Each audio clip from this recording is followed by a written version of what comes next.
Si vous avez choisi de faire le ménage, petite vidéo, je vais essayer de la faire rapide et surtout de parler vite pour pas qu'elle dure trop longtemps, pour que ce soit pas trop pénible pour vous de la regarder. Alors, à l'intérieur, vous trouverez linge propre, aspirateur, serpillière. Je vais vous guider pour que le ménage soit fait de manière tout à fait correcte. On est sur un très bon rapport qualité-prix avec le baptême de motocross électrique et du coup je vous demanderai vraiment que le ménage soit fait de manière minutieuse. S'il y a une formule, il faudra remettre les pétales et les décorations à l'intérieur. Voilà. Au niveau de la douche, je vais vous expliquer comment la faire. Elle est assez compliquée à nettoyer. Donc en fait, au niveau des vitres, il faudra utiliser, vous verrez, vous aurez une éponge sans grattoir. Vous les nettoyez les vitres avec de l'eau tiède et ensuite vous essuyez avec une microfibre. Pour tout ce qui est robinetterie et le fond, vinaigre à fond, vous nettoyez. Il faudra bien sécher les chromes des montants des petits fauteuils, voilà, et que tout soit propre. Hein. L'idée c'est de nous remettre à la suite aussi propre que ce que vous l'avez trouvé. Au niveau des toilettes, pareil, vous nettoyez avec du vinaigre, avec du sopalin, que surtout vous ne jetez pas à l'intérieur pour ne pas boucher les toilettes. Le canapé, le tissu, si jamais il n'est pas taché, vous pouvez le remettre et taper les coussins comme ça. Au niveau de la table, pareil, c'est du vinaigre dessus. Faites très attention de ne pas mettre le produit que vous utiliserez pour nettoyer le canapé Tantra.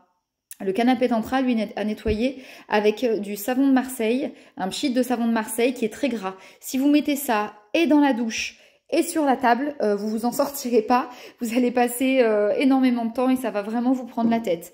Au niveau du poêle, si vous l'avez utilisé, je ne vous demande absolument pas de le refaire. Hein, bien évidemment, on le refera nous. Si jamais vous avez commandé le spa extérieur, je vous demanderai juste de ne pas l'éteindre. Et au niveau du déshumidificateur qui est de l'autre côté, ne vous embêtez pas à le vider, on le refera nous. Au niveau du lit, on vous demande de sortir les draps et de remonter le lit. Et au niveau de la balnéo, bien sûr, de bien la nettoyer. Donc il faudra que vous soyez vigilant à la ligne d'eau et que vous nettoyez bien voilà, les chromes, la ligne d'eau. Donc à l'intérieur de la balnéo, c'est pareil, c'est comme le canapé Tantra, c'est le produit savon de Marseille.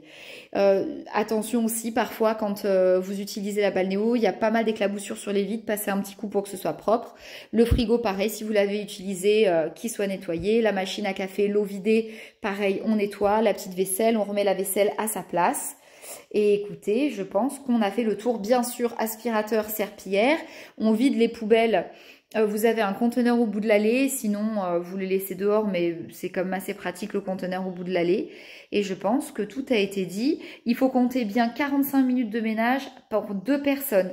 La suite n'est pas facile à nettoyer. Au niveau du central, pareil, si vous avez tout retiré, vous pouvez juste me rassembler les pétales, mettre un coup de vinaigre ici, un coup de vinaigre sur la barre si vous en êtes servi.